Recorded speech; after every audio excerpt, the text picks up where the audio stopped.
Magandang araw, Hukom, at sa lahat ng mga tagapakinig mo. May kaibigan ako. Alam kong nagtataka ka kung bakit yun ang unang lumabas sa akin. Pero dahil sa kanya kasi, kaya ako naranasan ang bagay na gusto kong ikwento ngayon. Hukom, matalik ko siyang kaibigan, kaya gusto kong kahit papano ay matulungan siya sa problemang sumpa kung ituring niya. Ang sabi niya kasi sa akin ay bata pa lang daw siya ay hinahabol na siya ng mga aswang. Kaya bilang apo ng kilalang manunugis ay hiningi ko ang tulong ng lolo ko para matulungan siya. Hindi yun naging madali, Hukom, pero nagawa namin siyang iligtas at putulin ang sumpang nagtatali sa kanya sa mga aswang. Hukom, Your Honors, ako nga po pala si Mariel at ito ang kwentong nais kong ibahagi sa inyo.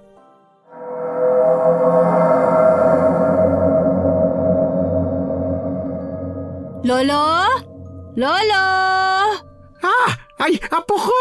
Naku, anong ginagawa mo rito? Ay, wala ka bang pasok? Teka, Miyerkules ngayon, di ba? Ay, dapat kasi eskwelahan ka. Hindi po, Lo. Namiss ko lang po yung lolo ko eh. Kamusta po kayo dito? Ay, naku, at wag mo akong bulahing bata ka, ha? Sabihin mo sa akin ang totoo. Ano ang sinadya mo rito at napadpad ka kahit alam ko naman na may klase ka? Si Lolo naman. Hindi ka ba naniniwala sa paborito mong apo? Sus! Alam ko lang na may kailangan ka. Kilala kita, ha? Hindi mo ako madadaan sa mga palambing-lambing mo, hoy! Lolo, kasi... Ano yon?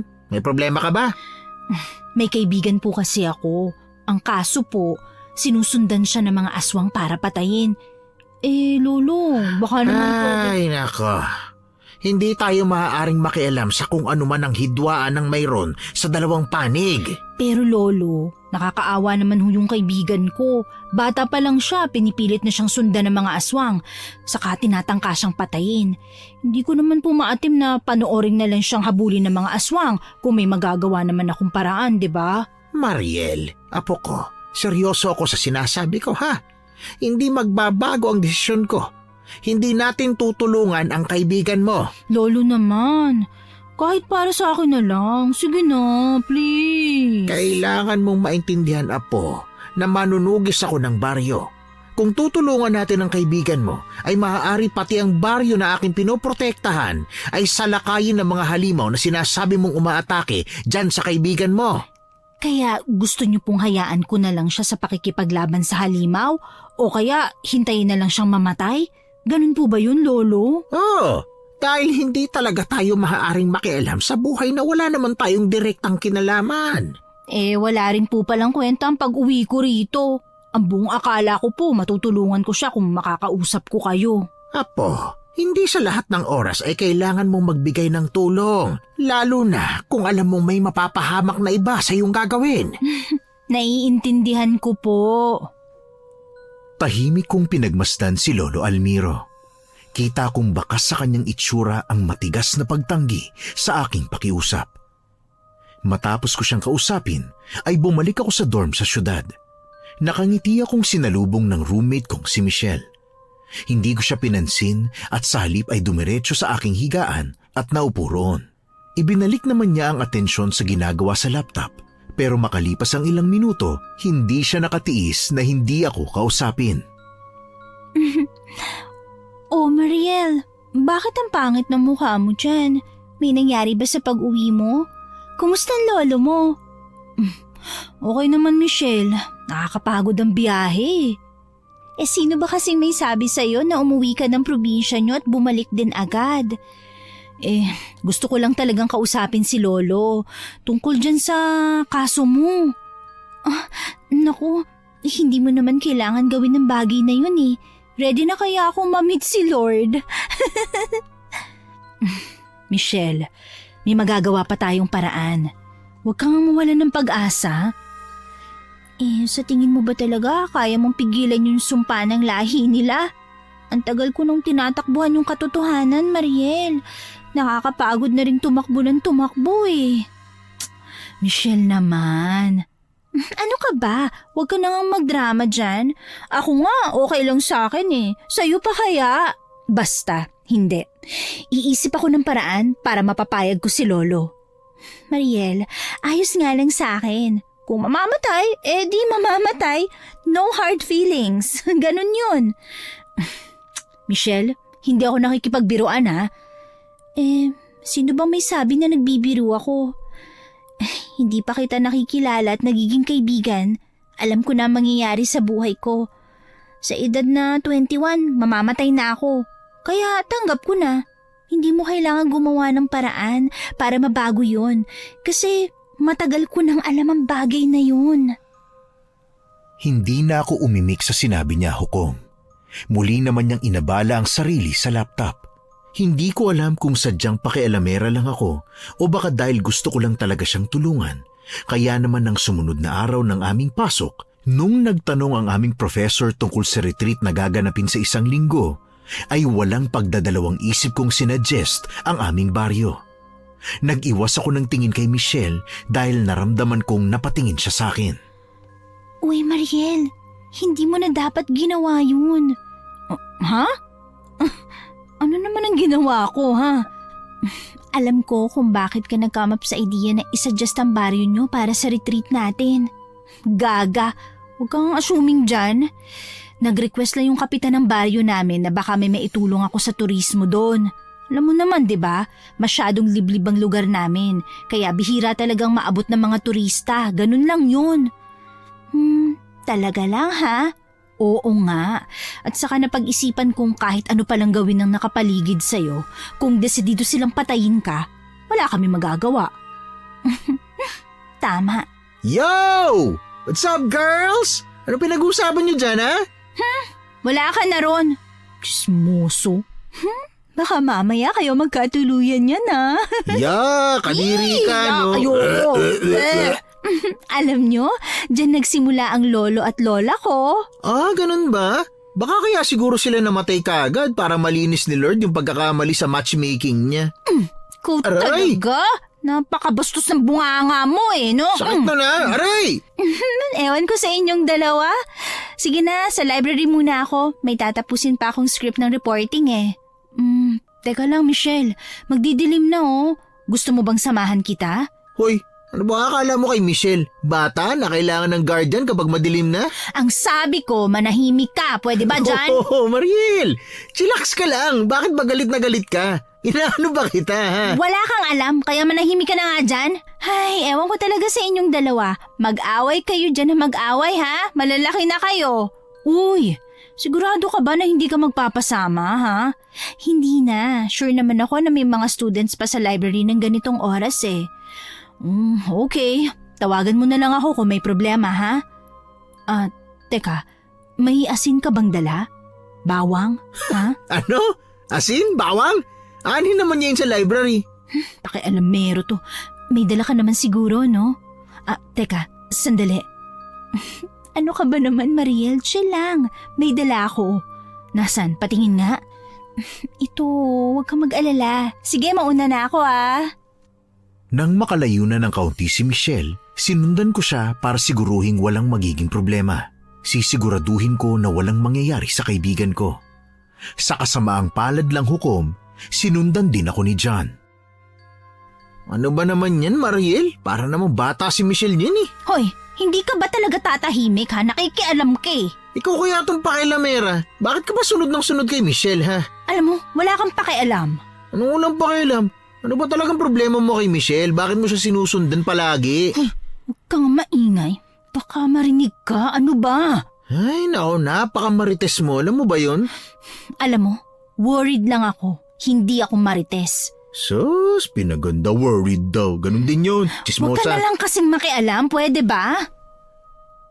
Hukom, hindi naman nagtagal si John sa loob ng library. Naiwan ako habang binabantayan si Michelle. Maya-maya ay tumayo na siya. Tapos ibinalik na niya ang libro kung saan niya kinuha. Mabilis ko siyang sinundan pero hindi ako nagpakita. Palihim ko siyang sinundan hanggang pauwi. Madilim na ang daan pabalik ng dorm dahil hindi pa naayos ang streetlights at ramdam ko rin ang katahimikan ng paligid. Hanggang sa napansin na niya ako. Teka, Mariel?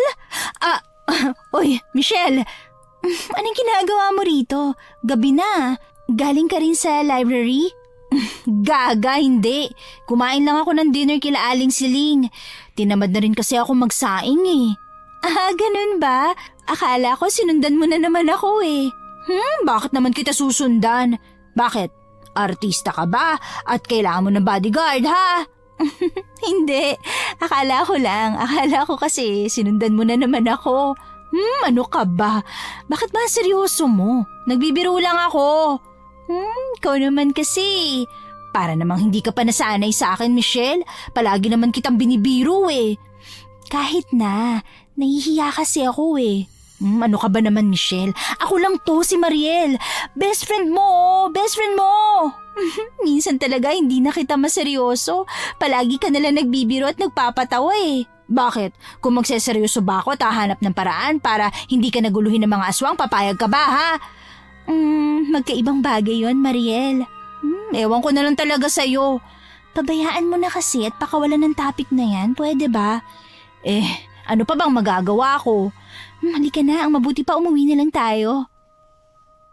Hukom, humakbang si Michelle palapit sa akin bago siya umangkla sa aking braso. Tahimik kaming naglakad ng gabing yun, pero maya-maya ay nakaramdam ako ng malamig at nakakapangilabot na ihip ng hangin.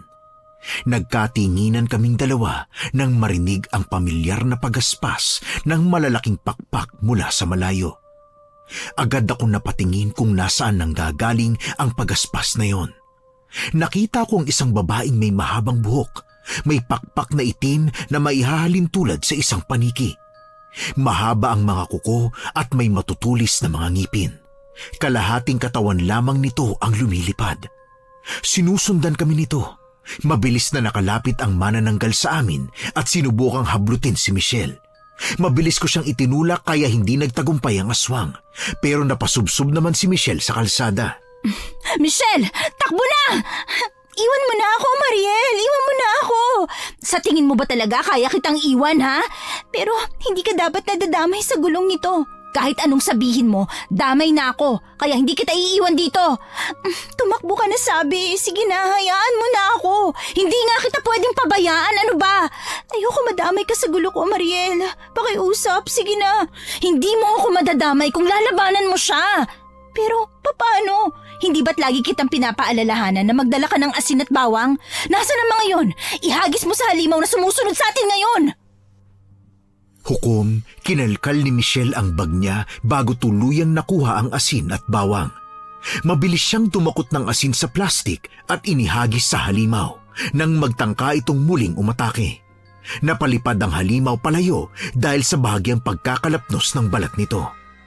Akala ko ay tapos na pero umatake ito ulit.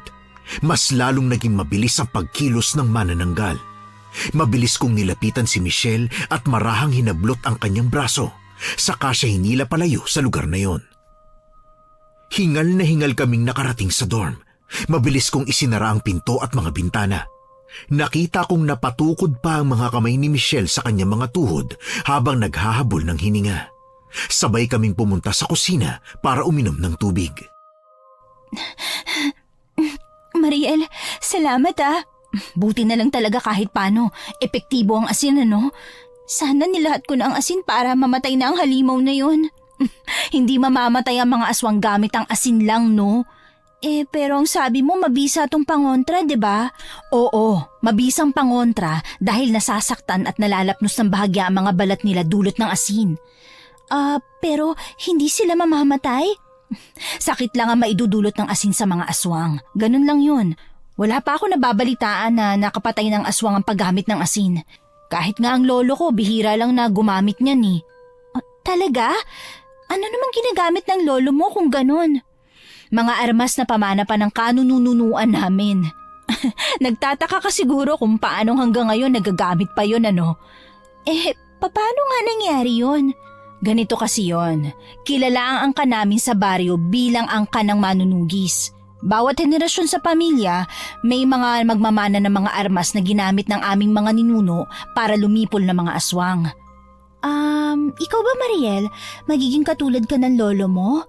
Hindi ako magmamana ng mga bagay na yon, pero tinuruan ako ni lolo ng kanyang mga kaalaman para sa proteksyon, ganon. Ay, nakakatuwa naman. Saka mukhang exciting. Wala nang mas exciting sa buhay mo, no? Ikaw ba naman ang habulin ng mga aswang since birth eh? Teka lang Michelle. Alam mo ba kung bakit nila ginagawa yon? Sabi lang sa akin ni Papa, bago siya namatay, ako na raw ang huli sa pamilya dahil babae ako at wala na magdadala ng apelyido namin. Ang apelyido ng babaylan na pumatay sa misaya ng mga aswang noon. Ha? Ibig sabihin, sa'yo matatapos ang sumpa ng pamilya nyo? Oo, kaya nga porsigido silang patayin ako eh. Tumatawa ka pa talaga. Kung gano'n naman pala, mas may pag-asa na matapos to. Wala na susunod at sa'yo na matatapos. Kung tuluyan nating mapuputol ang sumpa na nakakonekta sa'yo, wala na maaapektuhan. Tuluyan ka na makakalaya, Michelle. Na malabong mangyari kasi hindi sila papayag. Pero kailangan lang nating maniwala. May pag-asa pa, Michelle. Hindi ko talaga alam kung saan ka kumukuha ng pag-asa tungkol sa mga bagay-bagay. Lalo na yung tungkol sa sitwasyon ko. Salamat, Mariel, ha? Nang dumating ang araw ng aming pag-alis para sa retreat, ay nagkaroon na ako agad ng plano para mapapayag si Lolo. Umupo ako sa pinakadulong parte ng bus. Nang makitang papasok na si Michelle, agad ko siyang hinila pagtapat sa akin para umupo sa aking tabi. Ilang sandali pa ay nagbilang na ang aming guro saka umalis ang bus na sinasakyan namin. Michelle, may plano na ako kung paano ko mapapapayag si Lolo na tulungan ka. Hindi ba sinabi ko na? Hindi mo na kailangan gawin to.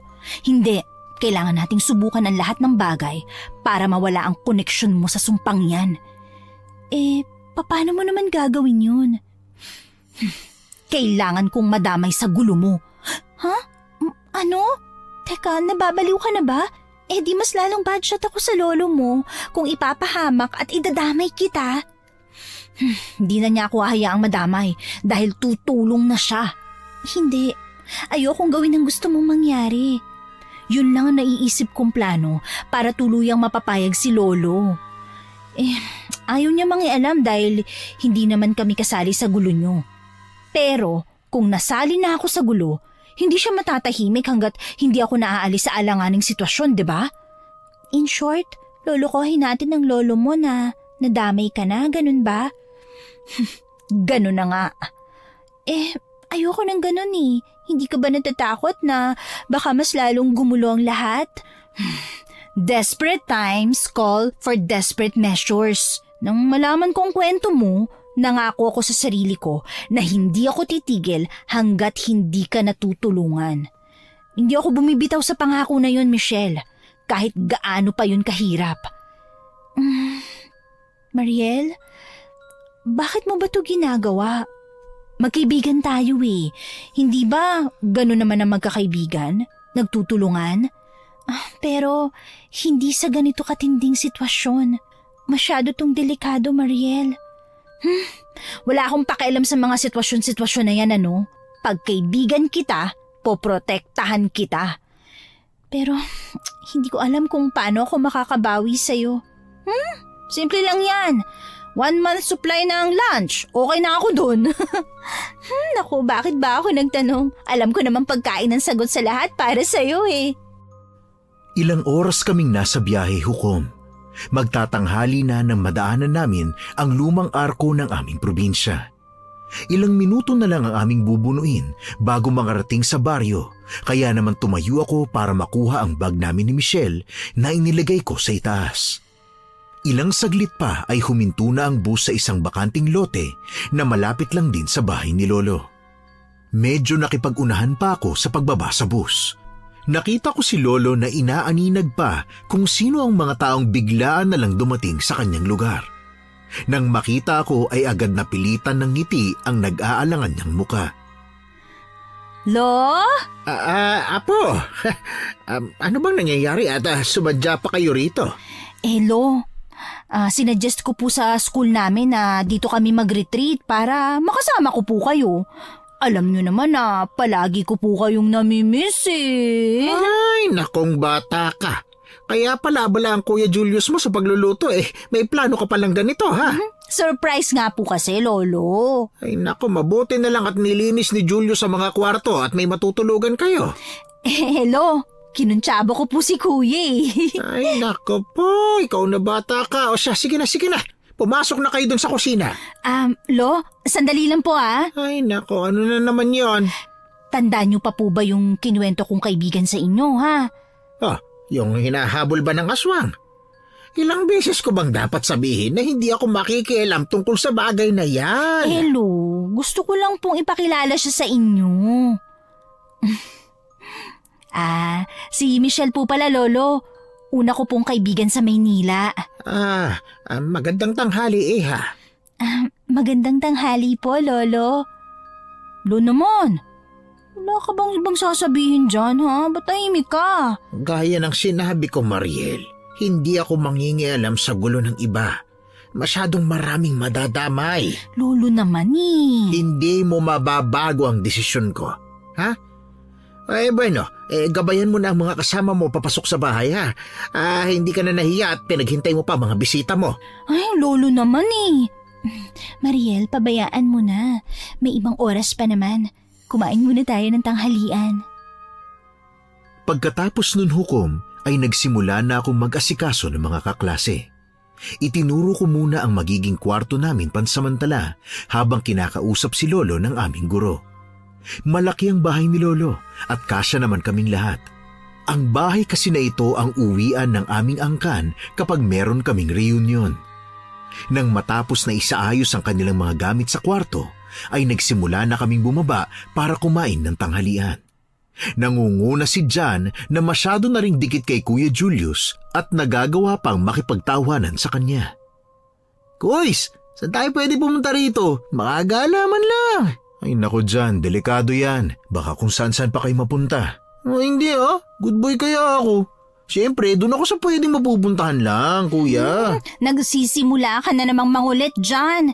Kailan ka kaya mananahimik, no? Alam nyo, minsan talaga nakakahalata na ako sa iyo Crush mo talaga ako, no? Anong crush? Nananaginip ka ba? Tsura mo, no? Sus, kunyari ka pa. Ano ka ba? Lakas kaya ng tama mo sa akin. Ay, nako, hindi, no? Huwag kang feeling dyan. Huwag mo na kasing itanggi, Mariel. Huwag ka na mahiya. Malay mo, mauntog ako at patulan ka kahit napaka-nager mo. Ganon. I-crush ko kaya yung mukha mo sa pader. Napuno ng tuksuhan ang hapag. Nangunguna pa si Kuya Julius na sinasabayan din ni John. Hanggang sa matapos kaming kumain ng tanghalian. Dumiretso kami ni Michelle sa bakuran kung saan abalang nangunguha ng mga halamang gamot si Lolo Almiro nung mga oras na yon. Nilapitan naman namin si Lolo para makipagkwentuhan. Abay, hindi pa ba kayo magsisimula ng mga gawain ninyo? Lo, gusto niyo ba kami magsimula na? Di hindi ko na kayo malalambing yan. Ay, huwag mo ako simulan, Mariel, ha? Alam kong yung ginagawa at parehas pa rin ang aking desisyon. Wala akong gagawin para makialam. Sige na, Lolo. Ano ba talaga kasi ang pakay mo, ha? Bakit mo ba ipinipilit sa akin ang bagay na to? Kasi nga... Ano? Inatake rin ako ng manananggal, Lolo. Kahit na anong pagpigil pa ang gawin natin, kasama na ako sa aatakihin nila. Ano? Totoo ba yung sinasabi mo?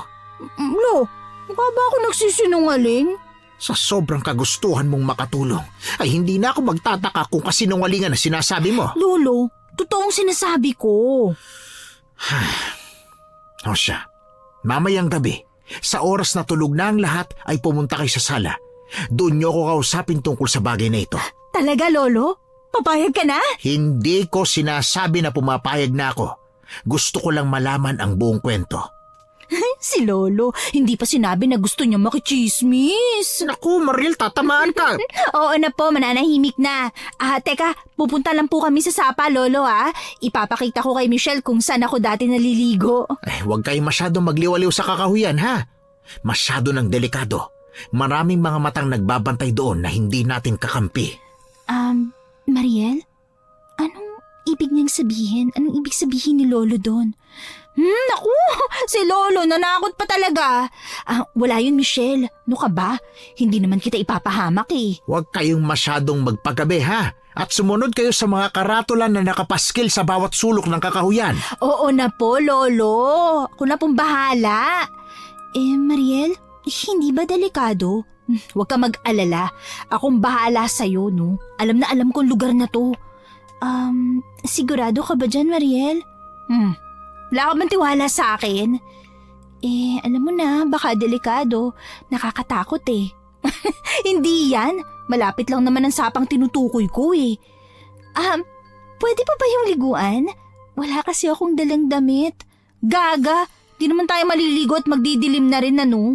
Sabi nga ni Lolo, delikado rito kapag naabutan tayo ng dilim, di ba? Baka mapano mga kaklase natin eh. Baka pumunta rin dito dahil wala pa naman tayong ginagawa, di ba? Hindi sila papayagan ni Lolo at ni Kuya Julius kahit pa gustuhin nila. Paano kung tumakas sila? Ano ka ba naman, Michelle? Ang nega mo talaga kahit kailan, no? Nagsasabi lang naman ako ng possibilities lalo na at may makukulit tayong mga kasama. Huwag ka mag-alala. Hindi makakatakas ang mga makukulit na yun kay Kuya. Sana nga. Ayoko naman na umuwi tayo nang hindi kumpleto sa Maynila. Huwag mo nga sabihin yan. Parang kiniklaim mo yung negative energy at masama yan. Baka mas lalo tayong mapahamak. Nung mga panahong yon, medyo madilim na ang kakahuyan. Mahamog na rin hukom. Tumingin kami sa buong paligid at nakita naman namin ang mga karatula ng paalala tungkol sa ibang parte ng lugar kaya tinandaan ko ang mga yon. Alam ko rin kasing hindi maglalagay ng ganoon ang mga taga-baryo kung hindi naman kailangan.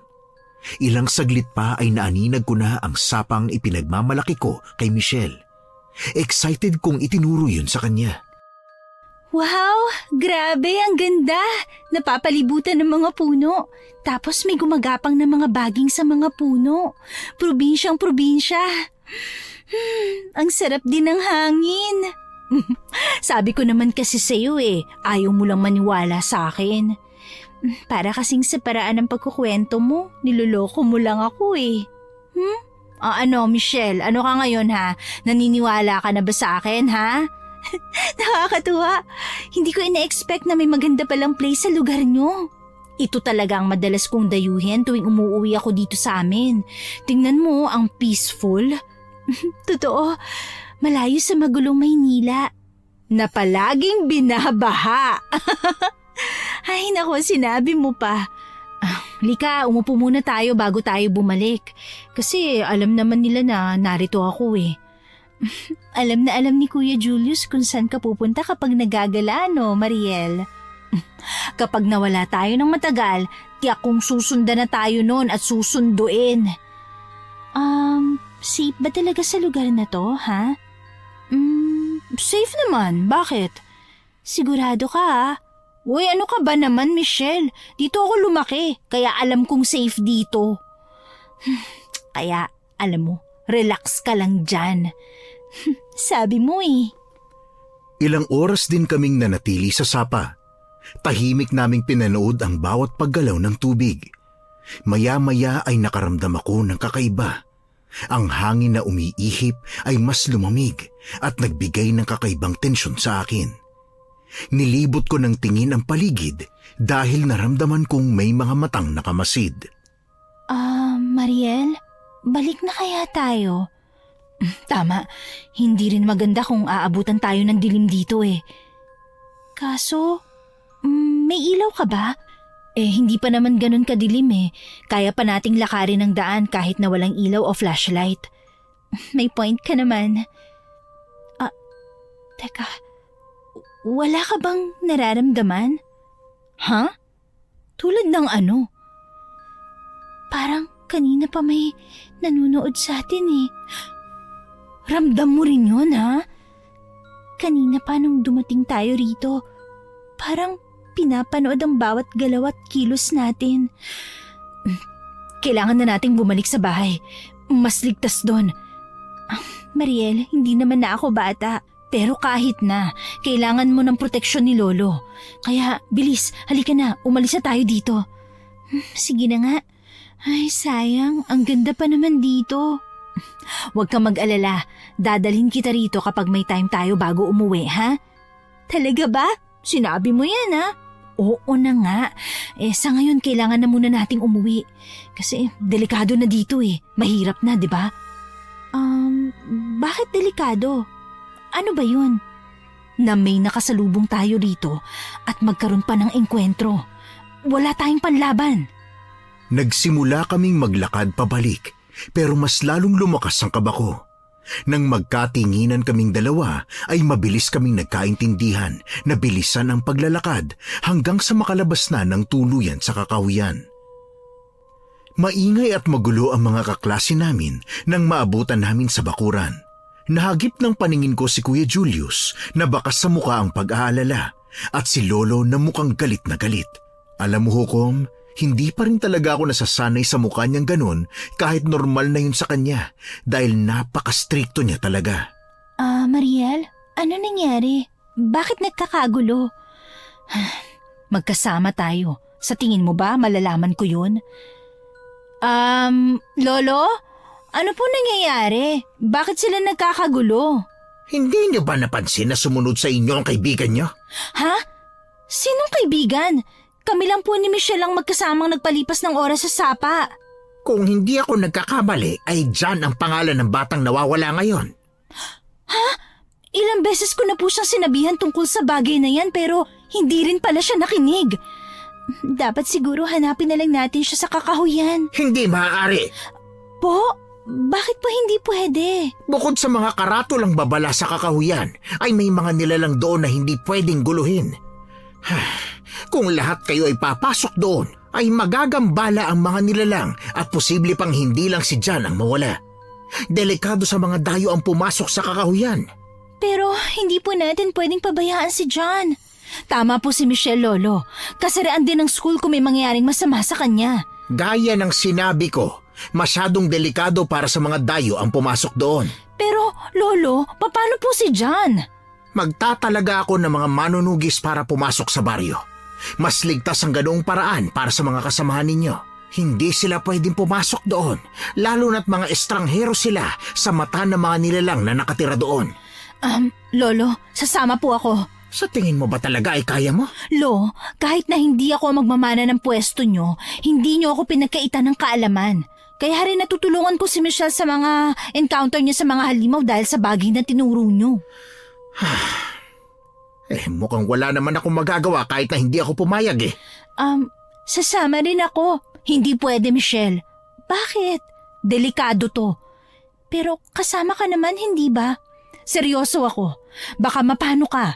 Hindi kita lubusang mababantayan, Michelle, dahil magiging abala ako sa paghahanap sa pesteng dyan na yun. Pero nag-aalala ka. Malamang, ayoko masira ang pangalan ng baryo namin dahil sa kapabayaan niya, no? Mas ligtas ka rito kasama si Lolo.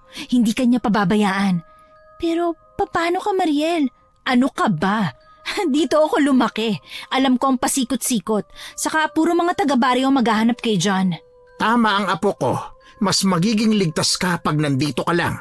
Baka mas lumala pa ang problema kung sakaling pati ikaw ay mawala dahil sa pamimilit mong sumama. Pero kasi... Maging ako ba ay susuwayin mo, Michelle? Laking pasasalamat ko nang hindi na nagsalita pa si Michelle hanggang sa sinimulan na namin ang paghahanda para sa paghahanap.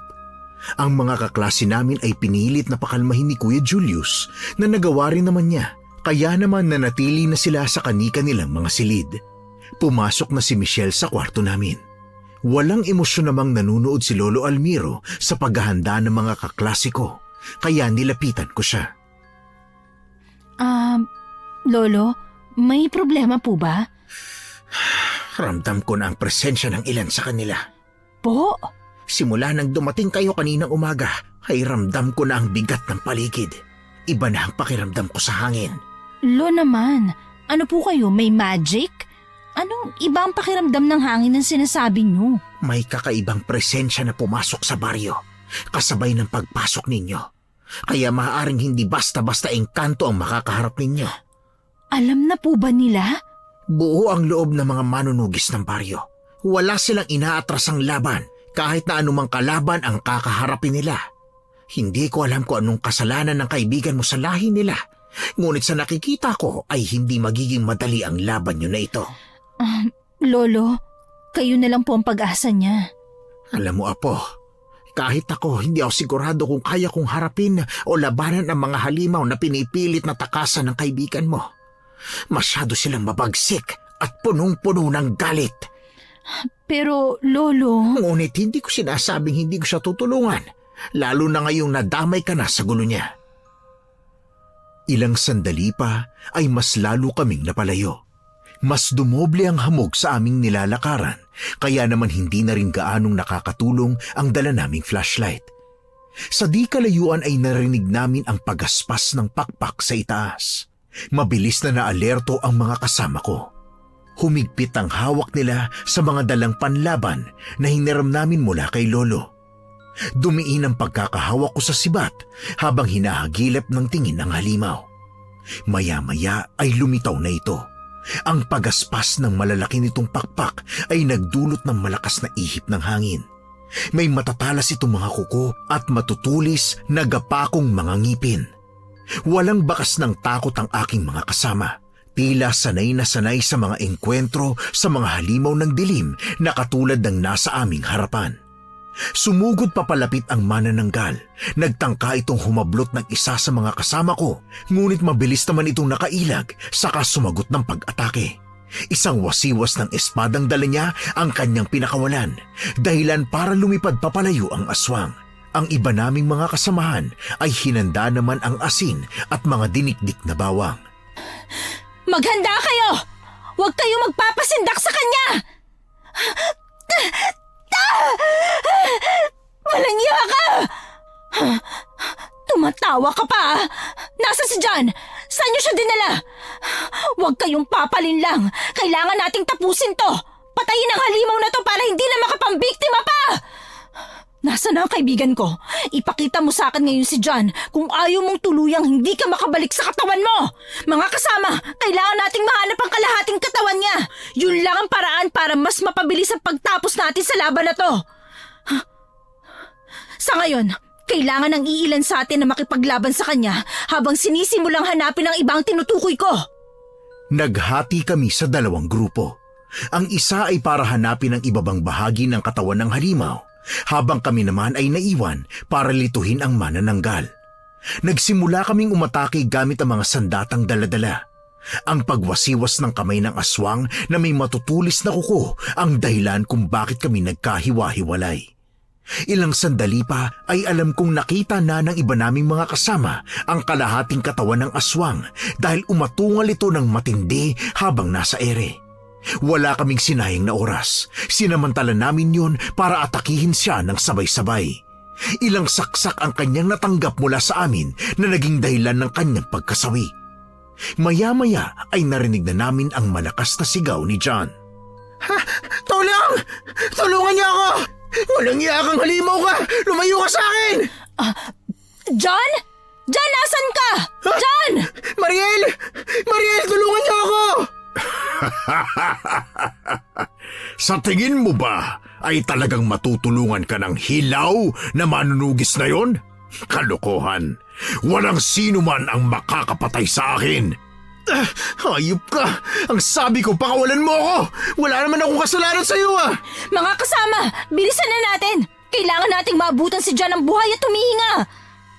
Hinanap namin si John at naabutan sa akto ang isang malaking lalaki na sinasakal si John.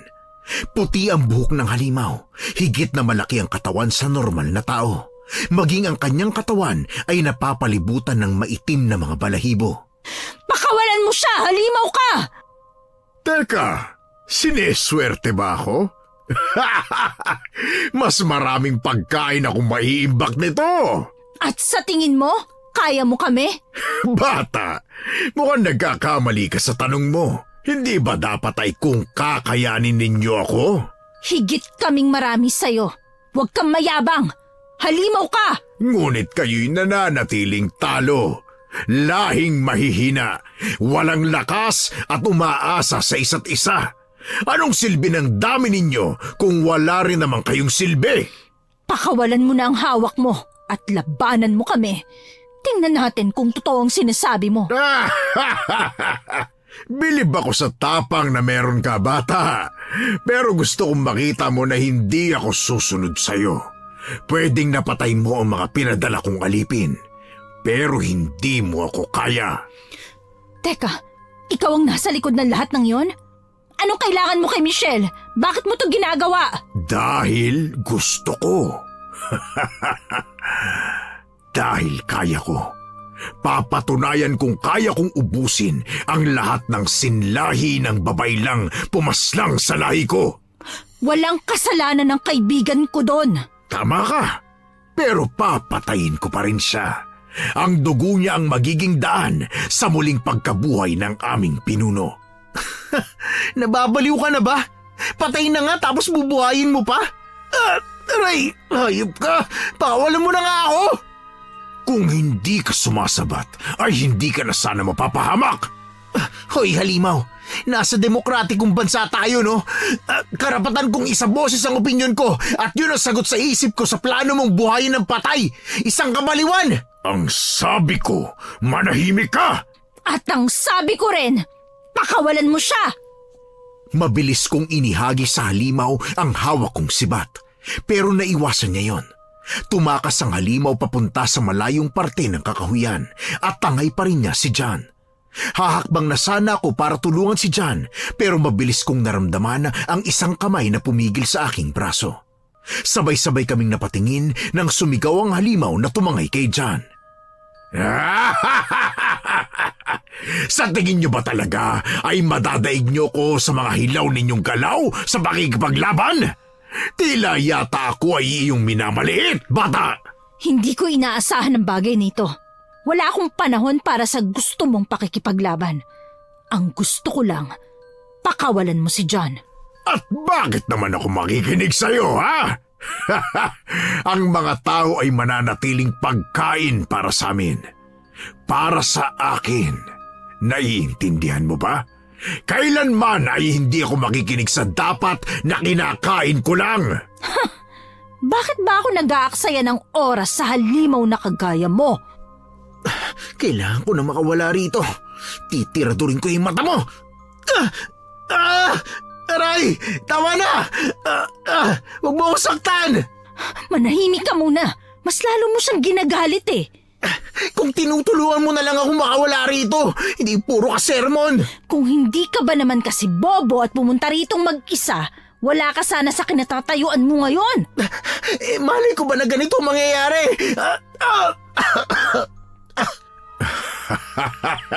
Bilib din naman ako sa pakikipagkaibigan ng mga tao.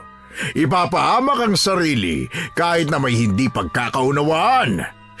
Sadyang napakabobong gawain. Marahil wala kang kaibigan, kaya hindi mo alam ang bagay na yon. Sadyang hindi lang ako mangmang na katulad ninyo. Manahimik ka! At anong karapatan mong sigawan ako, ha? Akong papatay sa'yo. Papatay sa akin? Iha, ikaw ba ay nasisiraan ng bait? Ako? Mamamatay dahil sa'yo? Isang katawa-tawang biro ang aking naririnig, bata! Ang sabi ko, pakawalan mo siya! Ay, natutuwa ako sa pakikipag-usap sa'yo. Ngunit hindi na ako natutuwa kaya hanggat maaga pa, pakawalan mo na siya! At anong gagawin mo sa akin kung hindi ko pakawalan ang walang kwentang lalaking ito? Sadyang kay sarap amuyin ng dugong sariwa mula sa kanya. Nais kong matikman to. Sige, subukan mo. Nanlaki ang aking mga mata nang biglang tumagos ang mahahabang kuko ng halimaw sa tiyan ni John. Bakas ang gulat at sakit sa mukha niya. Galit kong tiningnan ng aswang na tila masaya pa dahil sa nakakalokong ngisi nito sa labi. Dahil sa patong-patong na galit ay wala akong inaksayang oras. Mabilis akong tumakbo papalapit sa kanila. Marahas kong winasiwas ang hawak kong sibat habang sumusugod sa halimaw. Mas tumindi ang bilis ng bawat pag-atake ko kung kaya naman ay natsyempohan ko siya sa tadyang. Ginamit ko ang pagkakataon na yon para hatakin si John pero nahirapan ako dahil wala na siyang malay. Sinamantala namin ang panghihina ng aswang para makabalik kami sa bahay. Pagdating namin doon ay naghihintay sila sa amin at halata sa mukha ang pag-aalala. Mabilis kaming nilapitan ni Michelle at ng lolo ko. Nako po, Julius, ipasok mo na sa loob ang batang sugatan. Tawagin mo na rin si Melissa para matignan siya. Ano nangyari? Bakit ganun ang lagay ni John? Sinong may gawa ng bagay na yon? Paano nangyari yon? Michelle, kumalma ka. Walang masamang mangyayari kay John. Maayos lang siya. Paano ka nakakasiguro dyan, ha? Duguan siya at walang malay. Kaya paano mo masasabing maayos lang siya? Mahusay na manggagamot si Aling Melissa. Pinatawag siya ni Lolo para tingnan si John. Ano ba talaga nangyari? Sino may gawa nun kay John? Hindi na mahalaga pa ang bagay na yon. Yung mga humahabol sa akin. Yung humahabol sa akin na may gawa ng lahat ng to. Tama ba ako, ha? Hindi na nga yun mahalaga. So, tama nga ako. Kasalanan ko lahat ng to. Michelle, mas lalo lang gugulo kung ipagpapatuloy natin to. Ayoko may madamay pa. Alam kong binabalak mo. Hindi ako papayag. Hayaan mo na lang ako. Pwede ba yon? Kahit umalis ka sa baryong to, ay magpapatuloy ang pag-atake ng mga halimaw na yon. Hindi sila titigil hanggat buhay ang kanilang mga nakakalaban. Pero bakit po? Bakit gano'n na lang po nila pahalagahan ng bagay na yun? Na para bang kasiraan po para sa kanilang matalo? Ha? Ganun ba? Dahil natural sa kanila ang pagiging nasa itaas. Walang digmaan o engkwentro ang nagpabagsak sa kanila. Kahit ang kanilang mga kalahi ay kinatatakutan sila dahil sa pambihira nilang lakas. Kaya pala napasunod niya ang mga manananggal. Ha? Anong ibig mong sabihin? Naalala mo ba yung sumugod sa'yo nung nakaraan? Yung halimaw na kalahati ang katawan at lumilipad? Anong meron sa kanya? Hindi ba napatay mo siya? Buhay pa ba siya? Ang halimaw na may puting buhok na aming nakaharap ang siyang nag-utos sa kanya para atakihin ka at patayin. Sadyang nakakatakot nga ang mga nangyayari sa'yo, bata. Gabunan pala ang kalaban mo. Ay, hindi ko alam kung anong klaseng kasalanan ang ginawa ng ninuno mo para sapitin mo ang ganitong klaseng sumpa laban sa pinakamalakas at pinunong aswang. Siguro, mas magiging ligtas naman tayo ngayong gabi. Nasugatan ko siya. Sigurado akong pagagalingin niya pa ang natamo niyang sugat. Huwag mong hayaan na mag-isa si Michelle, ha? Hanggat maaari ay samahan siya sa bawat sandali. Malalakas ang mga gabunan. Hindi dapat sila minamaliit. 1 kwarto lang naman po kami mga babae. Walang problema sa mga kasama dahil madami kami sa kwarto. Oh, tama ka. At mabuti kung ganon. Halina kayo sa loob at masyado ng mahamog. Magpahinga na rin kayo dahil dinig ko na maaga ang simula ng mga gawain ninyo bukas. Sinundan na namin si Lolo Almiro papasok ng bahay. Pansin kong wala nang imik si Michelle habang papasok kami sa aming silid. Gusto ko siyang tanungin ngunit nanguna sa akin ang pag-aalala sa kanyang saloobin, kaya't hinayaan ko na lang. Habang naglalakad paakyat ay unti-unti akong nakaramdam ng kakaibang presensya. Bumagal ang aking hakbang habang nakikiramdam. Nagtataka akong binalingan ng tingin si Michelle na sinisenyasan akong pumasok na lang sa kwarto. Nang makapasok ako ay humampas ang malamig na hangin mula sa nakabukas na bintana. Nagsimulang manahimik ang mga kuliglig at ang mga puno ay animoy nagkaroon ng buhay at sigla dahil sa pagsasayaw ng mga dahon. Mula sa aking kinatatayuan ay naaninag ko sa bintana ang isang bulto ng babae sa labas ng aming bahay. Para akong hihimatayin nang makita ko ang itsura nito. Maganda siya pero maraming mata ang kanyang muka. Kitang-kita ko ang itsura niya sa dilim dahil nagliliwanag ang katawan niya. Sinubukan ko siyang kausapin kahit alam kong malayo siya sa akin. Pero nagulat ako dahil naririnig ko siya na para bang magkatabi lang kami. Sino ka? Bakit ka narito? Sino ka sabi? Ako'y isang diwata. Dalikmata ang aking ngalan. Diwata? Yung may kapangyarihan? Marahil ang iyong tinutukoy ay ang biyaya ng bathala sa amin na kapangyarihan. Anong ginagawa niyo dito? Bakit kayo nagpunta dito? Dahil may hindi magandang mangyayari sa buong sangkalupaan sa oras na magtagumpay ang hangarin ng inyong kalaban. Ha? Ano pong ibig niyo sabihin? Batid ko ang nangyari mula umpisa. Ang digmaan ng mga aswang at babaylan na naging dahilan ng pagkakakitil ng kanilang tagatubos. Hanggang sa ngayong hinahabol nila ang iyong kaibigan dahil sila ay naniniwalang tanging ang dugo niya lang ang magpapabalik ng kanilang misaya. Teka, paano niyo po nalaman ang lahat ng yan? Ako ang diwata na nakakaalam ng lahat. Nakikita ko ang pangitain, mga bagay na mangyayari o mga nangyari na, Mariel. Aha? Pero ano pong dapat naming gawin? Pigilan mo ang pag-alis ng kaibigan mo. Ho? Aalis ho? Si Michelle? Nakita kong aalis siya. Sa oras na makatulog ka ay saka siya tatakas papuntang syudad. Ngunit hindi siya makakarating doon dahil sa sakayan pa lang ay aatakihin na siya ng mga alagad ng halimaw na nakalaban ninyo. Pero bakit niyo po ito ginagawa? Bakit niyo kami tinutulungan? Na bumaba pa kayo rito para lang ako ay balaan? Gaya ng aking sinabi, madadamay ang sangkatauhan sa oras na magtagumpay ang mga gabunan. Muling magigising ang kanilang tagatubos at sa oras na mangyari yon ay paghaharian nila ang lugar na kanilang nanaisin. Kaya kailangan niyong matalo sila kahit na anong mangyari. Si Lolo lang ang may kakayahang makalaban sa kanila. Higit silang malalakas. Ang hilaw na manunugis na katulad ko, walang angkop na pagsasanay para maging manunugis, ay madali lang nilang mapapatay. Na hindi mangyayari kung may sandata kang panlaban. Tandaan na ang sandatang aking ipagkakaloob ay maaaring isang sumpa o biyaya. Magkakaroon ka ng kakayahang makita ang kanilang kahinaan, ngunit kasabay noon ay ang kakayahan mo ring malaman ang pinagmulan ng kanilang puot sa loob. Ha? Anong ibig mong sabihin? Anong sandata? Ang sibat ng paningin ay isang instrumentong aking ginawa nang sa ganon ay mapahiram ko pansamantala ang aking mga matang nakakakita ng tunay na anyo ng mga taong nasa iyong harapan. Mapaglaro at tuso ang mga halimaw na inyong kalaban. Marahil ay matagal na silang nakapaligid sa inyo nang hindi ninyo nalalaman, kaya ang armas na ibibigay ko ang magsisilbing mata para tuluyan niyong makita ang tunay nilang wangis. Hukom, hindi na niya ako hinintay na makapagsalita. Bigla siyang nawala at nang lumitaw ay nasa harapan ko na. Kitang-kita ko siya sa malapitan. May mga mata siya na nasa dulo ng kanyang pakpak na animoy buntot ng gumiho at sabay-sabay na dumilat ang mga ito.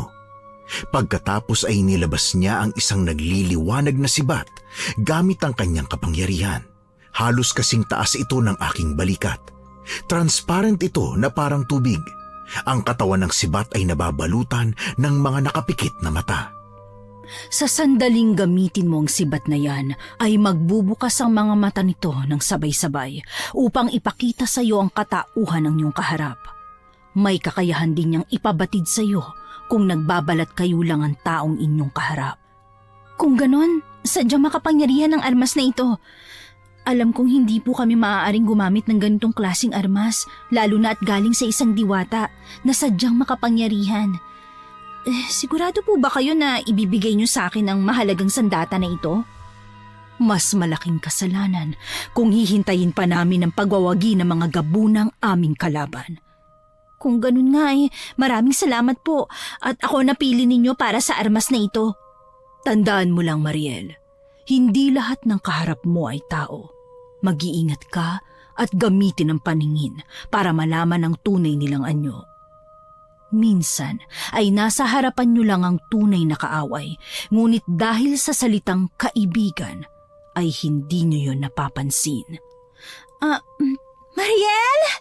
Mariel! Pakatandaan ang aking sinabi. Ako ay iyong maiintindihan bukas. Ha? Ano pong meron bukas? Hindi na sumagot ang diwata. Tuluyan na siyang naglaho sa aking harapan kasabay ng pagtapik sa aking balikat mula kay Michelle. Nagtataka siyang tiningnan ako bago binalingan ng tingin ang bukas na bintana. Naglakad siya papalapit doon at siya na mismo ang nagsara. Ay, Mariel, akala ko natabunan ka na ng bahay sa bagal mong makapasok sa kwarto eh. Michelle, aalis ka ba? Ano? Saan naman ako pupunta? Ang lalim na ng gabi eh. Para kang tanga, Mariel. Shell, hindi yun ang tanong ko. Alam ko ang plano mo. Ha? Ano ba yan sinasabi mo? Ayos ka lang ba? Huwag mo na akong bilugin at bulahin dahil hindi mo ko madadaan sa ganyan. Tapatin mo ako at magsabi ka sa akin ng totoo. Hindi ko lang gusto na may mapahamak pa. Ayoko nang may magsakripisyo para sa akin. Alam ko, kahit hindi mo aminin, mahalaga si John sa'yo. Kapatid na ang turing mo sa kanya kahit palagi kayong nag-aaway. At sa tingin mo, hindi kita mahal, kagaya ng pagmamahal ko sa kanya? Nasa tingin mo ba hindi ako magagalit kung masasaktan ka at makukuha ng mga halimaw na yon? Pero kasi... Hindi ka aalis. Walang aalis dahil lalagpasan natin ang halimaw na to ng magkasama. Tutulungan kita at mabubuhay ka ng napakatagal. Pero ayoko mapahamak ka. Hindi ko hahayaan na mangyari ang bagay na yon. Kaya mangako kang hindi ka lalayo. Sige, pangako. Magkasabay kaming pumasok sa kwarto, Hukom. Naunang humiga sa pinakadulong bahagi ng silid si Michelle, kaya naman sumunod na ako sa kanya. Nang makahiga kami, ay ilang minuto lang ang lumipas bago kami tuluyang tangayin ng antok. Hindi pa ako kumbinsido na hindi siya aalis, kaya naman natakot ako nang magising akong kinabukasan na wala na siya sa aking tabi. Dali-dali akong bumangon at nagligpit ng higaan. Naabutan ko siyang seryosong nakikipag-usap kay Lolo, kaya nakahinga ako ng maluwag. Kasama nila ngayon sa hapag si Lolo Marcelo, kaibigan ni Lolo Almiro. Agad kaming nagkatinginan ni Lolo Marcelo, ngunit may kakaiba akong kilabot na naramdaman nang mawala ang ngiti mula sa mukha niya. Mabuti naman at gising ka na. Halika na at sabayan mo na kaming magalmusal. Nagluluto pa ang Kuya Julius mo para sa mga bisita. Aba, marami yata kayong bisita, kumpadre. Ay nako, ito kasing apo ko. Sinurpresa ako. Ang totoo, may kailangan lang naman pala. Lo, para namang pinapalabas mo na ayaw mo akong makita eh. Ay nako, kang bata ka oh. Ay, pabayaan mo na. Minsan ka na nga lang dalawin ng apo mo nagre-reklamo ka pa riyan. Ay nako, ikaw naman Marcelo, nagbibiro lang naman ako. Ikaw naman Iha. Kumusta ang syudad ha? Mabuti at pinayagan ka ng mga magulang mong pumunta rito. Wala na po akong mga magulang kaya wala nang nagbabawal. Ganun ba? Ay nako, pasensya ka na ha. Ayos lang ho. Medyo may katagalan na rin naman ho. Pero alam kong nandyan pa rin ang sakit. Tama ba? Si Lolo Marcelo naman, syempre naman po nandun pa rin sa kanya yung sakit. Namatayan po siya ng magulang eh. Nako, pasensya na Iha ha sa mga naging tanong ko. Ayos lang po. Kumain ka na lang dyan at huwag ka na magsalita ha. Kumain ka na rin kaya, sabayan mo na ako. Tapos na ako eh. Kasabay ko si Lolo Almiro kanina. Nag-usap kami.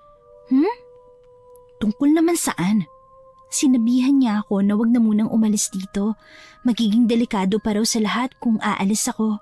At ano naman sinagot mo sa kanya?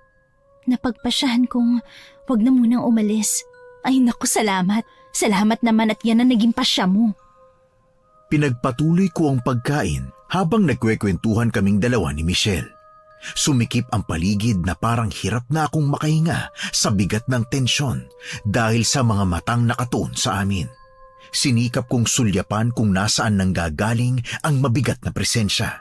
At halos tayuan ako ng mga balahibo sa katawan nang makitang walang bakas ng emosyon habang nakatitig si Lolo Marcelo kay Michelle. Malaki ang katawan ni Lolo Marcelo. Kahit may katandaan na ay bakas pa rin ang matikas na tindig. Matangkad din siya. Puti man ang buhok ay hindi yun nagpakita ng kanyang katandaan dahil mas lalo siyang tumikas tingnan dahil doon. Nang magtama ang paningin naming dalawa, ay nawala ang seryosong ekspresyon ng mukha niya at kumiti siya ng bahagya. Ilang oras lang din bago nagpaalam ang matanda kay Lolo Almiro.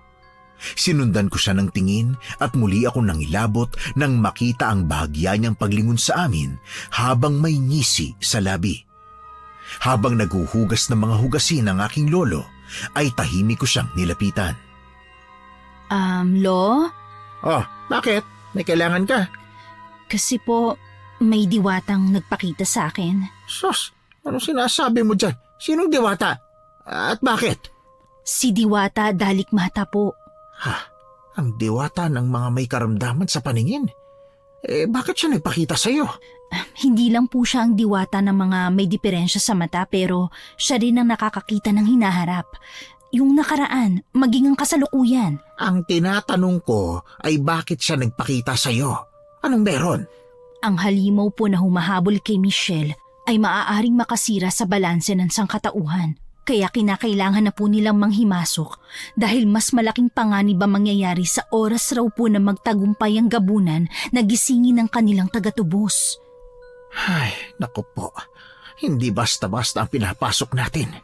Ngayon ay mas lalong lumawak ang sakop ng ating problema. Hindi ligtas dito ang mga kasama ninyo. Madadamay sila sa gulong ito. Yun nga po ang problema rin. Nako, kailangan na natin makausap ang profesor ninyo tungkol dito. Labas sila sa gulong ito kaya mas mabuting wag na silang madamay. Pero paano pong gagawin natin? Paaalisin po natin sila? May isa pang bahay bakasyonan ang lola mo. Maaaring dun sila tumuloy kung nais pa nilang ituloy ang retreat dito. Sapat na ang kaibigan ninyong lalaki na nadamay. Wala nang pwedeng sumunod sa kanya. Naiintindihan ko po. Matapos naming mag-usap ni Lolo, ay pinatapos na niya sa akin ang mga hugasin at dumiretso siya para kausapin ang aming guro. Hindi na kami nahirapan dahil pinlano na ni Prof. Garcia na umuwi na rin dahil sa nangyari kay John. Kaya naman nung hapon din nung araw na yon ay pinanood namin ni Michelle ang pag-alis nilang lahat. Nagpaiwan naman kami ni Michelle at naintindihan naman nila yon. Nakumbinsi sila ni Lolo dahil sa sinabi niyang kargo na nila kami. Ilang oras nang tahimik ang bahay nang makaalis sila. Kaya naman halos mapatalon ako sa gulat nang biglang may kumatok. Tumayo si Kuya Julius para pagbuksan yun ng pinto. Hoy, mag-iingat ka ha. Kung sino man ang nariyan ay tiyak kong halimaw. Ha? Paano niyo po nalaman? Iha, ang pagtahimik ng paligid ay isang malaking palatandaan ng aking sinasabi. Maging ang buong paligid ay takot sa presensya na ibinibigay niya. Imposible, Lolo. Oh, bakit naman? Oh, bakit parang nakakita kayo ng multo? Marcelo? Oh, bakit? May nagawa ba ako? O baka naman may utang na dapat bayaran, ha? Kaibigan, anong ginagawa mo rito? Nais ko lang naman bumisita, lalo at nalaman ko na wala na yung mga estudyante rito. Saan mo naman nasagap ang balitang yan? Bakit ba parang ang seryoso mo, Almiro, ha? May nagawa ba akong mali? Lolo, papasok po muna kami ni Michelle sa kwarto. Sige, pumasok na kayo. Mabilis kong hinila ang braso ni Michelle at saka kami pumasok sa silid. Nagmamadali kong isinara ang pinto at bakas ang katanungan sa mukha niya pero hindi ko pinansin yun. Kinuha ko na ang sandatang bigay ng diwata na itinago ko sa aparador. Mariel, anong bagay na yan? Ang sibat na bigay ng diwata. Inuutusan kita. Ipakita sa akin ang tunay na wangis ng taong nasa labas ng silid. Buksan ang mga mata at ipakita sa akin ang tunay na wangis ni Lolo Marcelo. Ha? Mariel, ano ba ginagawa mo? Baka marinig ka nila. Hindi mo ba narinig ang sinabi ni Lolo? Ang taong nasa labas, posibleng isang halimaw. Pero baka nagkamali lang si Lolo mo. Imposibleng aswang si Lolo Marcelo, lalo pa at kababata siya ni Lolo Almiro, hindi ba? May mga halimaw kasi na hindi ipinapanganak na halimaw, Michelle. Naiintindihan mo ba? Naguguluhan ako eh. Ano bang ibig mong sabihin? May mga pagkakataon na may mga sinasagawa silang ritual para maging halimaw ang isang tao. May iba na pinapalunok ng binhi ng aswang habang ang iba naman ay binubulungan o dinadasalan. Teka, kung ganon, Kahit taong naging kaibigan ni Lolo si Lolo Marcelo, hindi natin sigurado kung hanggang ngayon ay tao pa rin siya. Diba? Pumunta siya sa Capiz. Alam mo naman kung ano ang meron sa Capiz, hindi ba? teka, nababalitaan na maraming aswang doon. Tama ba? Doon sila nagkukuta. Hukom, napatigil kami nang biglang nagliwanag ang hawak kong sibat. Dumilat ang pikit na mga mata sa katawan nito hanggang sa naipakita sa amin ang pamilyar na halimaw na umatake sa amin nung nakaraan. Malaki ang kanyang katawan. Itim na itim ang katawan na nababalot ng buhok habang may gapakong mga ngipin at matutulis na kuko. Agad na nanlaki ang mga mata ni Michelle nang makarinig kami ng sigaw mula sa labas. Agad ako naging alerto at napatayo. Idinikit ko ang tainga ko sa pintuan para marinig ang pinag-uusapan nila. Almiro, hindi ko alam kung bakit nangingialam ka pa. Dahil hindi tama ang nais mong gawin, Marcelo. Maling buhayin ang matagal ng patay. Wala kang alam. Hindi dapat mamamatay ang aming tagatubos kung hindi dahil sa babay lang ninuno ng kaibigan ng apo mo. Huwag na kayong mangyalam at ibigay niyo na lang siya sa akin. Wala akong balak na saktan kayo. Walang balak? Anong layunin mo sa iyong gagawin kung wala kang balak na saktan kami, Aber? Ang maghari muli ang mga gabunan. Ang aming Panginoon at tagapagligtas. Kaya pumanig na kayo sa akin. Nang sa ganun ay paghaharian natin ang mundo ng magkakasama. Isuko mo sa akin ang babaeng may huling dugo ng babaylan at hindi kayo masasaktan. Mukhang nakakalimot ka kung sino ako, Marcelo. Kailanman ay hindi pumanig ang isang manunugis sa isang halimaw na katulad mo. Hindi ko alam kung saan nagmula ang pagiging ganid mo sa kapangyarihan na magagawa mong saktan ng isang bata para sa iyong walang kwentang hangarin. Walang kwenta? Ha! Kalokohan! Ang aking hangarin ay para sa aming lahi. Hindi yun walang kwenta katulad ng iyong sinasabi. Michelle, dito ka lang ha. Kahit na anong mangyari, wag kang lalabas. Teka, saan ka pupunta? Lalabas ka? Nababaliw ka na ba? Huwag kang lumabas. Hindi ako natatakot sa kanya. Pero Mariel, baka mapahamak ka. Dito ka lang. Basta, wag kang lalabas, ha? Hoy! Walang kwentang hangarin para sa walang kwentang halimaw na katulad mo! Narito na pala ang apo mo. Anong kailangan mo, Iha? Hindi ko akalain na mabilis hihilo man sugat na naibigay ko sa'yo.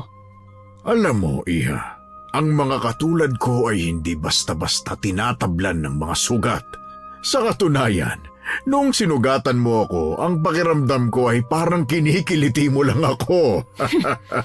Wag mo kong yabangan. Ngunit hindi ako nagyayabang, bata. Hindi ko pa rin nakakalimutan ang ginawa mo kay John. Mariel, pumasok ka na sa loob. Hayaan mo na ako rito. Oo, sabi ni lolo mo, pumasok ka na raw sa loob para maprotektahan ka. Hindi ko kailangan ng anumang proteksyon. Maaring hindi mo kailangan. Ngunit may kilala kung kailangan ng matinding proteksyon. Huli na bago ako makabalik sa silid. Nasa itaas na ng aming bubong si Michelle habang hawak ng isang manananggal. Ang mahabang kuko ng halimaw ay hawak ang leeg niya. Mabilis akong lumapit sa halimaw. Mahigpit ang hawak sa dala kong sibat bago ko inihagi sa halimaw ang sandata. Gamit ang malaking pakpak ay naprotektahan ng halimaw ang kanyang sarili. Bumalik sa akin ang sandatang binigay ng diwata. Hoy! Ibaba mong kaibigan ko! Hiha, pasensya na ngunit ako lang ang kanyang susundin. Walang utos ng iba ang kanyang susundin, maliwanag ba? Demonyo ka! Ang dapat sa'yo, hindi na nabubuhay. Oh, nakakatuwa naman ang galit mong yan. Ibaba mo ang kaibigan ko ngayon na! Pakiusap! Ibaba mo na ako! Huwag mong papatayin! Kailangan natin siya para sa ritual, ha? Sandali na lang naman at matitikman din natin siya. Sige, sasama na ako sa inyo. Huwag na kayong mandamay pa ng iba. Michelle, ano ba yung sinasabi mo, ha? Ibaba mo sabi ang kaibigan ko! Dahil abala si Marcelo sa akin, ay hindi niya napansin ang pagkuha ni Lolo Almiro sa espadang nakasabit sa dingding. Buong lakas na itinarak ni Lolo ang hawak na espada sa likod ni Marcelo. Gaya ng inaasahan ay hindi man lang siya natinag. Nagawa pa niyang kaswal na bumaling kay Lolo na parabang wala lang sa kanya ang ginawang pag-atake. Agad akong nanigas nang walang kahirap-hirap niyang itinaas si Lolo gamit ang isa niyang kamay. Natatawa pa siya habang pinapanood ang nahihirapang paghinga ng kanyang kaibigan. Pakawalan mo akong hayop ka!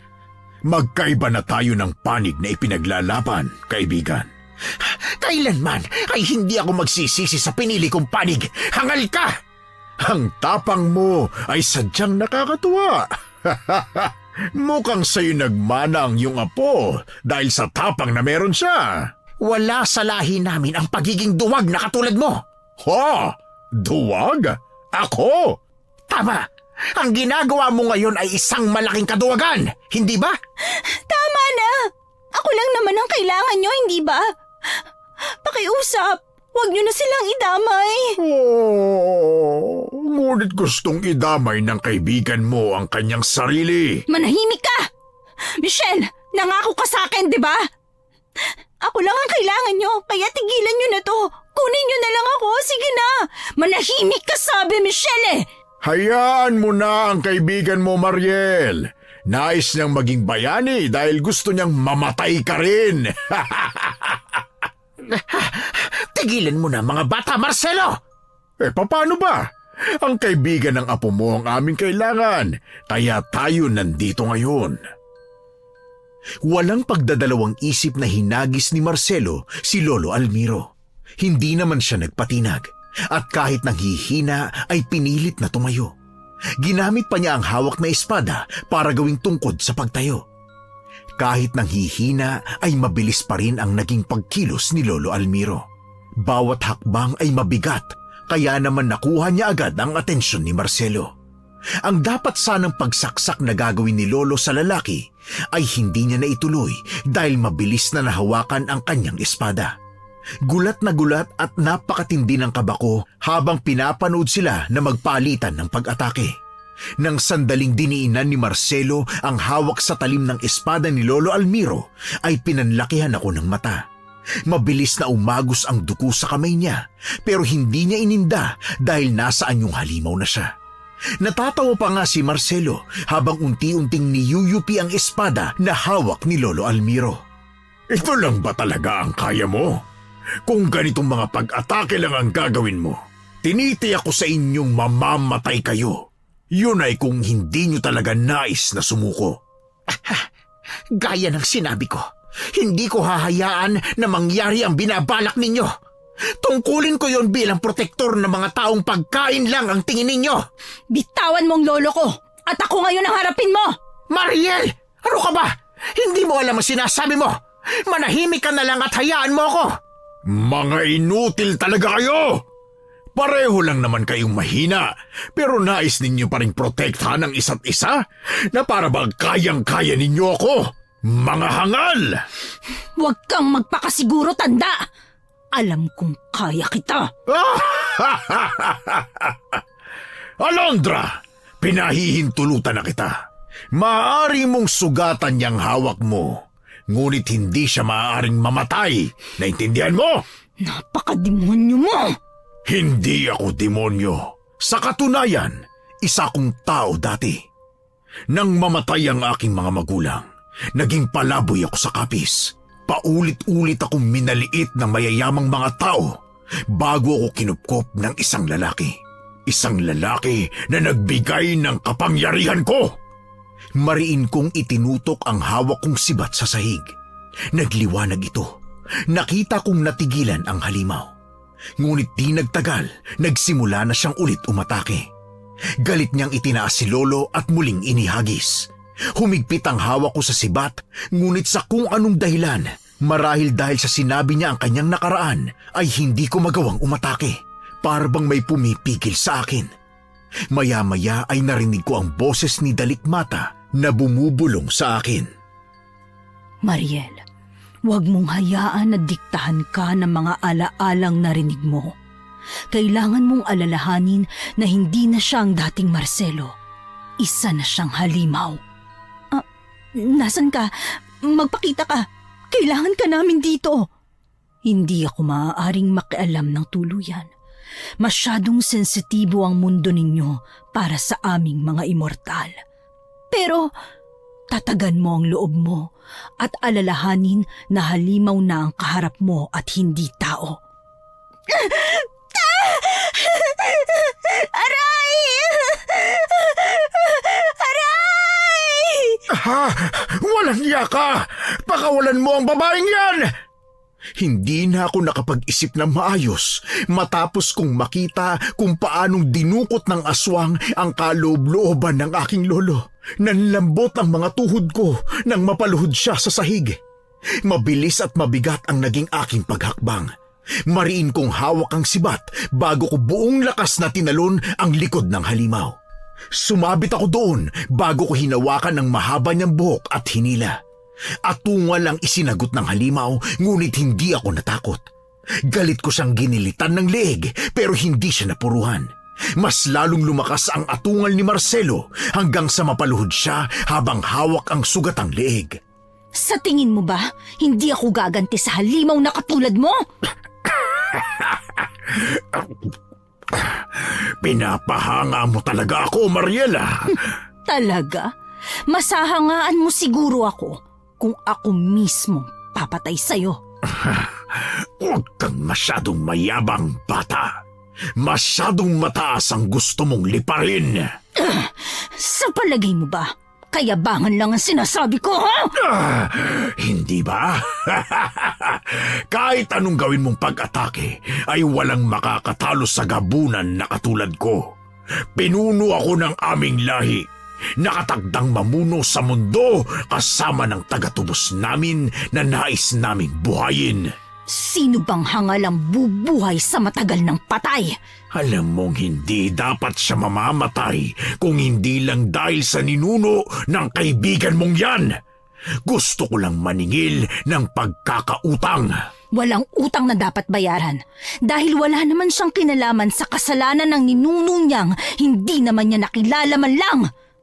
Hukom, hinawakan ko ang magkabila niyang kamay. Sinikap kong huwag magpatalo kahit na alam kong kayang-kaya akong ihagis ng halimaw na yon.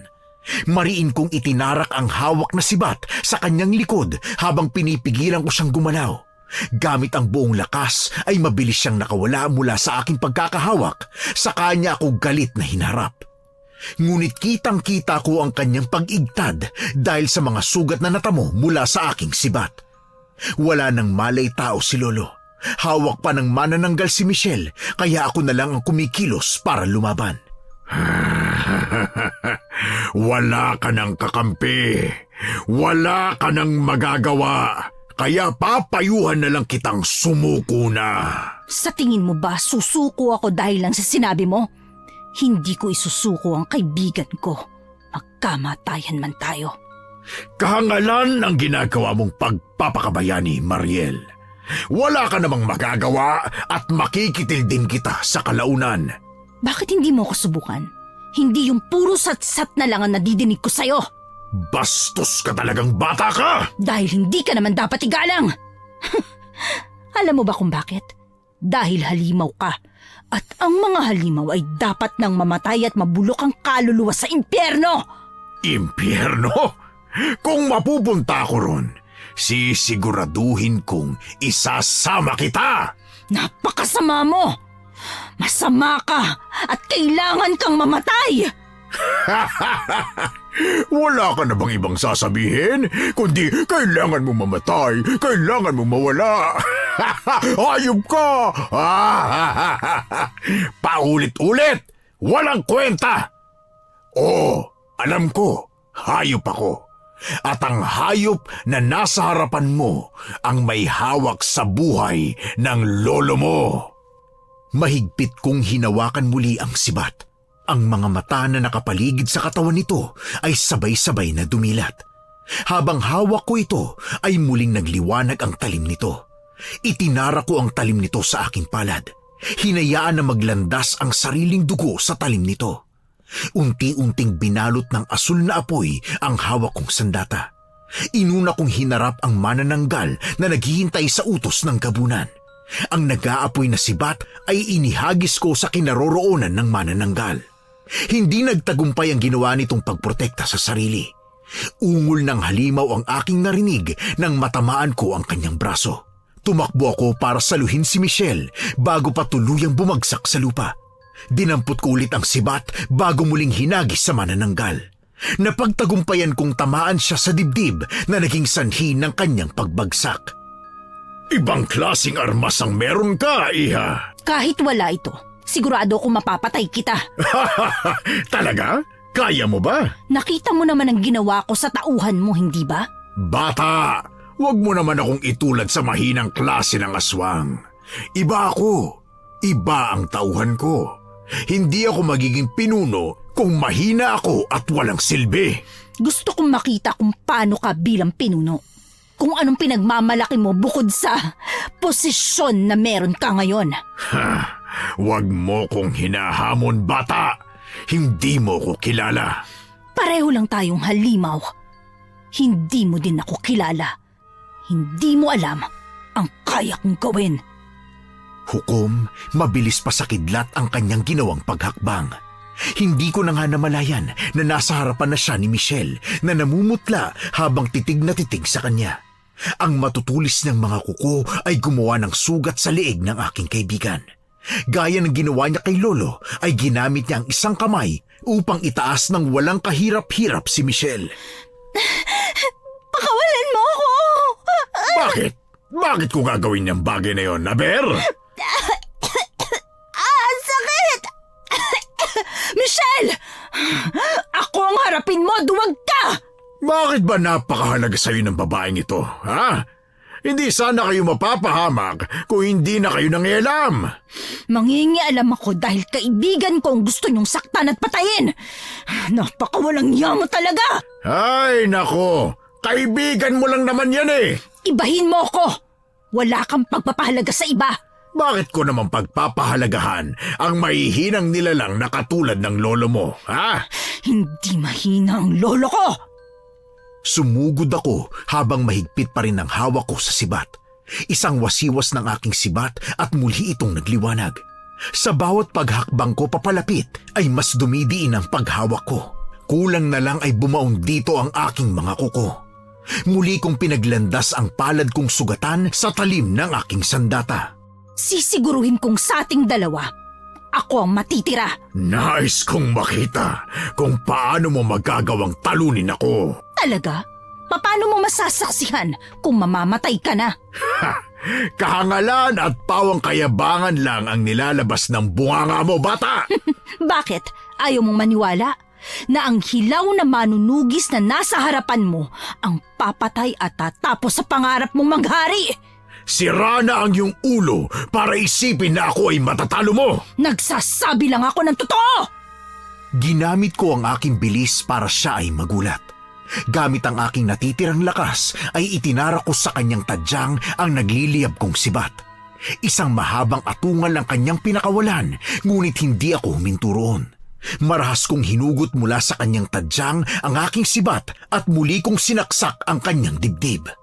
Nag-aalab ang mga mata niya na nakatingin sa akin, ngunit mas diniinan ko pa ang sandata na naging sanhi ng pagbitaw niya sa pagkakahawak kay Michelle. Muli kong hinugot ang hawak kong sandata at walang awang sinaksak muli ang kanyang dibdib. Sa pagkakataon na yon ay tumalsik na ang dugo sa kanyang bibig. Lumampas ang sibat sa kanyang likuran na naging dahilan ng tuluyang pagbagsak ng halimaw. Nanginginig ang mga kamay habang pinagmamasdan ko ang walang buhay na katawan ng halimaw na bumalik na sa dati niyang anyong tao. Napaluhod ako dulot ng pagod at ginhawa na sa wakas ay natapos na ang aming pakikipaglaban. Tapos na. Mariel! Mariel, natapos na! Malaya ka na. Natapos na natin. Salamat. Salamat sa'yo. Hindi ko akalain na ganito yung mangyayari. Nangako ako, hindi ba? Hindi ko hahayaang mamatay ka. Hindi ko inaasahan na makakasama pa ako sa graduation natin. Sabay pa tayong maghahanap ng trabaho at magiging ninang ka pa ng anak ko. Teka, si Lolo! Mabilis kong binalingan si Lolo na hanggang ngayon ay wala pa ring malay tao. Habang hawak ang sibat ay mariin kong ipinikit ang aking mga mata. Kasunod noon ay ang pagliwanag ng talim nito. Nakita kong pumatak ang luha ng isang mata ng sibat sa labi ni Lolo. At kitang-kita ko kung paanong naghilom ang kanyang mga sugat.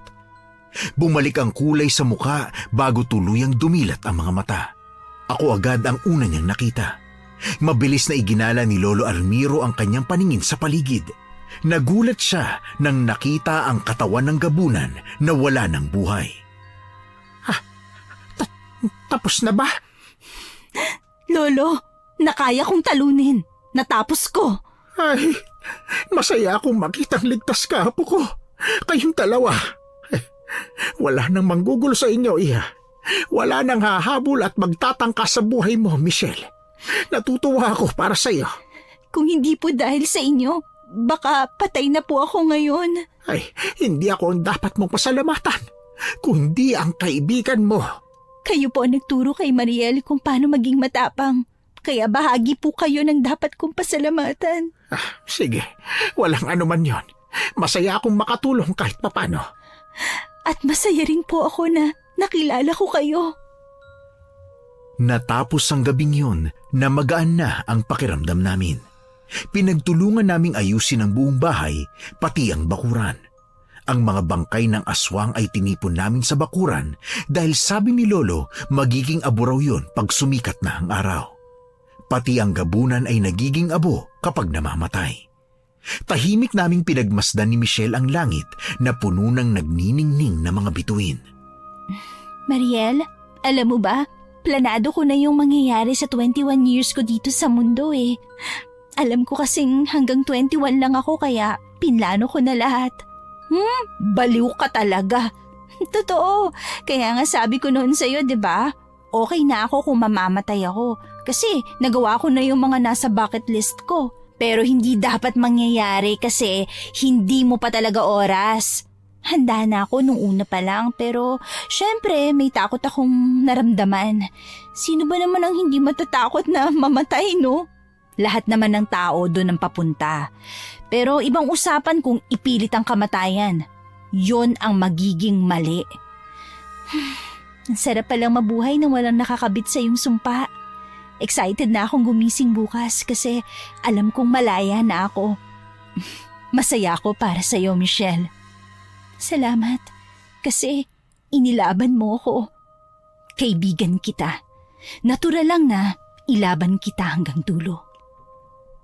Matapos ang kwentuhan namin ng gabing yun, ay hindi na muli naming nabuksan ang usapin tungkol sa naging sumpa niya. Sabay kaming lumawas ng Maynila matapos ang 2 araw na pagpapahinga. At sa araw-araw na lumilipas ay natutuwa akong masaksihan na parang bagong bulaklak na namumukadkad si Michelle dahil kitang-kita sa aura niya ang paglaya sa sumpa na nagkulong sa kanya ng buong buhay niya. May kung anong saya ang bumalot sa puso ko, Hukom. Sobrang saya ko na wala na siyang problema. Hindi ko alam kung ano ang aking nararamdaman, basta masaya ako na nakikita siyang masaya. Habang pinagmamasdan ko siya, ay bigla na lang siyang napatingin kaya umiwas ako ng tingin. Pero nagulat ako nang bigla siyang lumapit sa akin at humalik sa aking pisngi. Pinagmulahan ako ng muka at dali-daling lumayo sa kanya. Pero sumunod naman siya at hindi na niya ako tinigilan ng kantsaw.